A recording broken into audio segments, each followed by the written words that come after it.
I'm struggling to find the right words to say because I'm still trying to process the fact that he's gone. Many of you would have already heard the news by now that Charlie Kirk was shot and killed. It was a political assassination. When I heard the news, I was shocked and I sat in my car and I was literally bawling my eyes out because I could not believe that it was true. Charlie Kirk, a husband, a father, a friend, one of the most courageous people of our time, one of the most influential voices, one of the most staunch defenders of the faith, someone that has done a lot for the cause of Christ. His life was impactful. And no doubt about it, there is not a doubt in my mind that Charlie Kirk will be hearing, "Well done, my good and faithful servant." Charlie was an inspiration of mine. I would oftentimes watch him and get inspired by the things he had to say. He was a very wise man, a very intelligent young man. He was only 31, 2 years older than me. Part of the reason why I do this is because of him.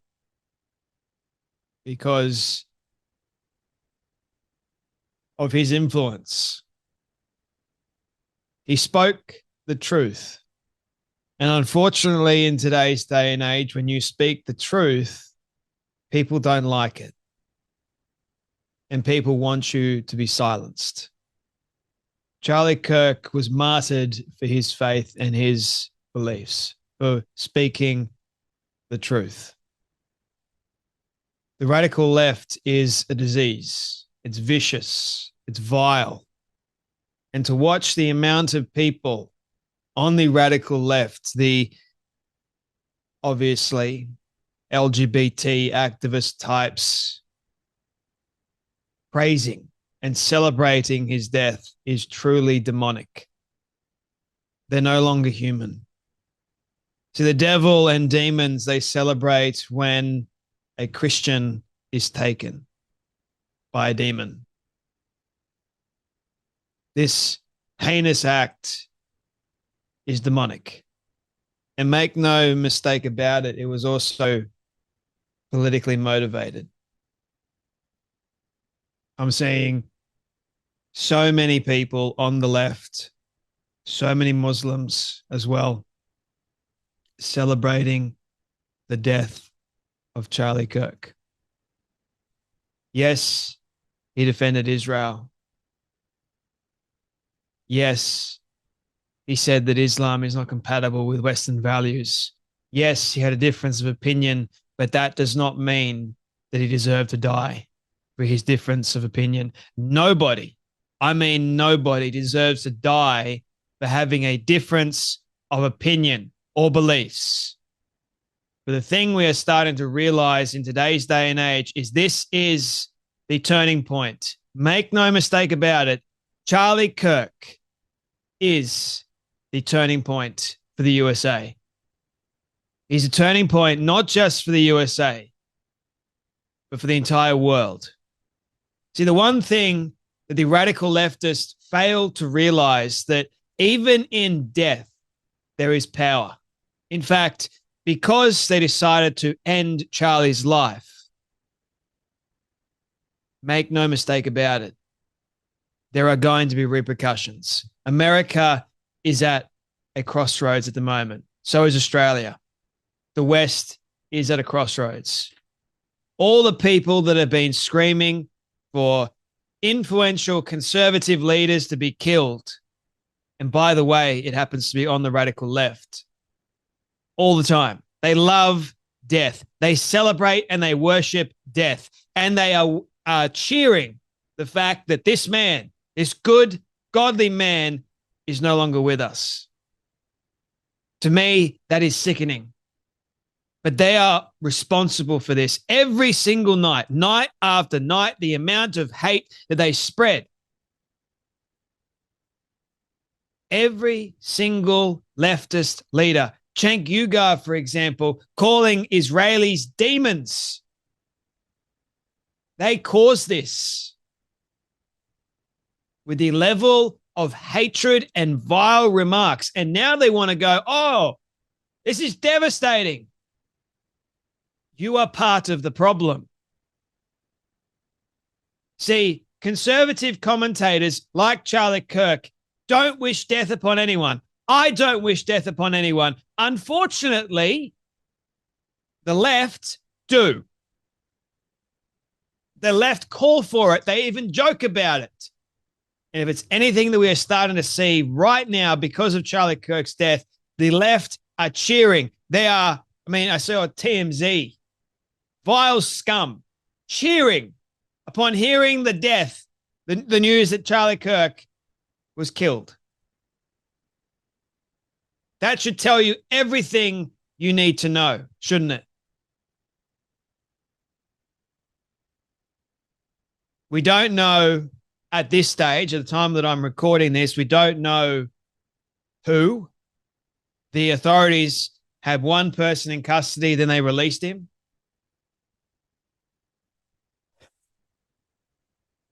We don't know who did it yet, but we will. And by the way, Utah does have the death penalty, just in case this person is wondering. I think Trump, knowing full well that Charlie was a hero to him and also a good friend, I think Trump is going to do something for Charlie. I think the American people, because he stirred something up in the American people. He was a pinnacle part of American politics and culture. And not just for America, man, for Australia too. The amount of people that I'm seeing here in my own country just devastated is immense. 31 years old, 2 years older than me. And make no mistake, my friends, like I am fully aware of the dangerous times that we live in. And at times, I am concerned for my own safety because I know these people are violent. I know these people more than likely wish me harm. I've already received countless death threats. It happens. But as loads of people have stated, if you're not receiving any of that, then you're not doing things right, apparently. So there must be something that I'm doing right. I'm striking a nerve, as Charlie did. And that is hard. It really is hard to deal with the fact that at any moment, someone could, because you have a difference of opinion. I've never understood why anyone would want you gone. Charlie was a brilliant debater. He was very intelligent. He would debate anyone and have a conversation with anyone. And the fact is, what's seemingly a young woman I heard say this, seems rather coincidental that the moment they're talking about gun violence amongst trans people, he was shot in the neck. The amount of people that I saw sharing the video of Charlie being shot in the neck, it will mess you up. And I apologize if my thoughts are rather scattered at the moment because I am still trying to process what just happened, as I'm sure many of you are. But where do you go from here? Where does America go from here? Konstantin Kisin goes, I hope I'm wrong. But tonight feels like some sort of invisible line that has been crossed that we didn't even know was there. The last time I felt like this was 9/11, when it was clear, without knowing the how and the what and the world was about to change forever. Yeah, I agree. It does feel that way. I think Charlie had an immense impact, and the way that he went, the fact that he was assassinated, that speaks volumes. Like the rules of the game had been permanently altered, and there was simply no going back to the innocent, peaceful past. I didn't feel like this when an attempt was made on President Trump's life. I didn't either. If I had to rationalize why I didn't, I guess it's because several US presidents have been shot at and even assassinated. Somehow it was within the realms of the possible, no matter how awful. But to murder a young father simply for doing debates and mobilizing young people to vote for a party that represents half of America, this is something else. Charlie's death is a tragedy for his wife, his children, and his family. I don't pray often. I'm praying for them tonight. But I fear his murder will be a tragedy for all of us in ways we'll only understand as time unfolds. I hope I'm wrong.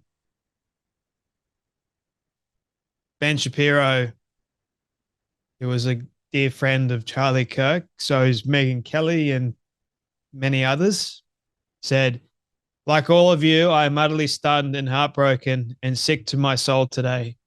It is unimaginable to write these words.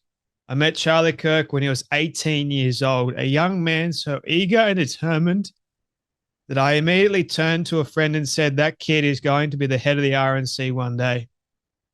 Charlie became even bigger and more important than that. It was a privilege to watch this principled man stand up for his beliefs and create the single most important conservative political organization in America. But more importantly, Charlie was a good man, a man who believed in right and wrong, who stood by his biblical values, and all of us will miss him. And I can't imagine the pain of his beautiful young family, and we must all pray for them. We must pick up the baton where Charlie left it, fighting for the things he believed in so passionately. And we must fight for a better America, an America where good people can speak truth and debate passionately without fear of a bullet. I weep for Charlie's family and I weep for the country today. And most of all, I weep for Charlie.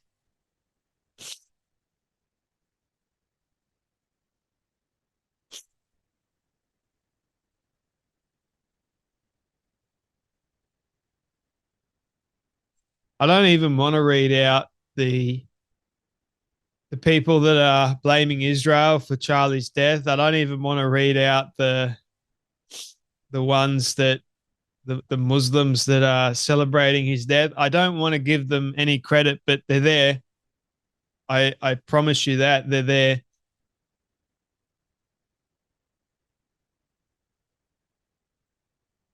Benjamin Netanyahu says Charlie Kirk was murdered for speaking truth and defending freedom.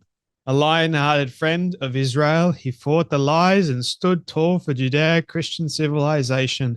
I spoke to him only 2 weeks ago and invited him to Israel. Sadly, that visit will not take place. Lost an incredible human being. His boundless pride in America and his valiant belief in free speech will leave a lasting impact. Rest in peace, Charlie Kirk. Seth Dillon, you need to know what Charlie was like personally. His faith was real. It wasn't a show. And that meant he always looked for ways to be an encouragement. These were his last messages to me. His courage came from knowing God as his refuge and strength. Goes, I'm here for you. Same. Psalm 46:1. God is our refuge and strength, a very present help in trouble.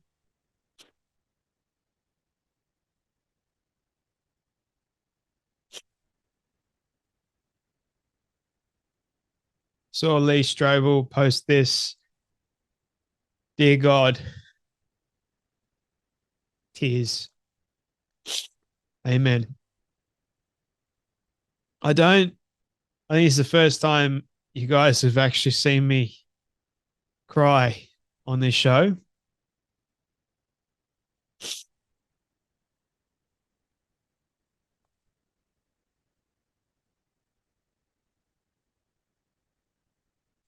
Asif Asif Al Hayke, or whatever the hell his name is, Charlie Kirk, an enemy of Islam, was assassinated. And you guys says, well, he says, may he burn in hell for eternity. Well, hate to be, no, in fact, I love to be the disappointment for you, but he is being celebrated right now in heaven. You are going to burn in hell. So much for the religion of peace and tolerance, right? Leslie Smithson, going to make her go famous. Whoever shot Charlie Kirk, thank you. These people, well, they're not even people, these demons are sick. Every Muslim I see celebrating the murder of Charlie Kirk, I would have no problem with this, and every single one of them was good enough to F off to whatever Islamic shithole they belong to.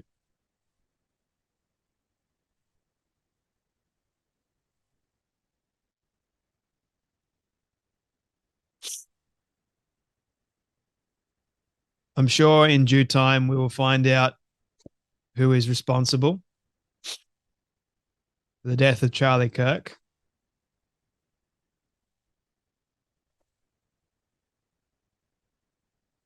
But right now, it's a time of mourning. Right now, it's a time for all of us to just process, process and pray. It's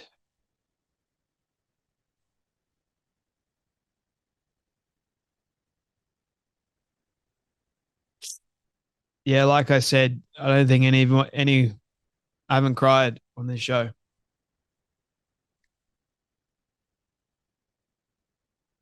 but I am hurting. I said I'm angry, I'm frustrated, I'm shocked, I am heartbroken, all those things.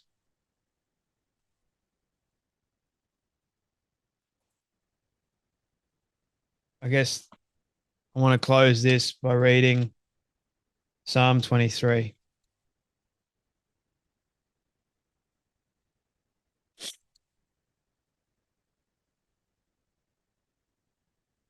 The Lord is my shepherd, I shall not want.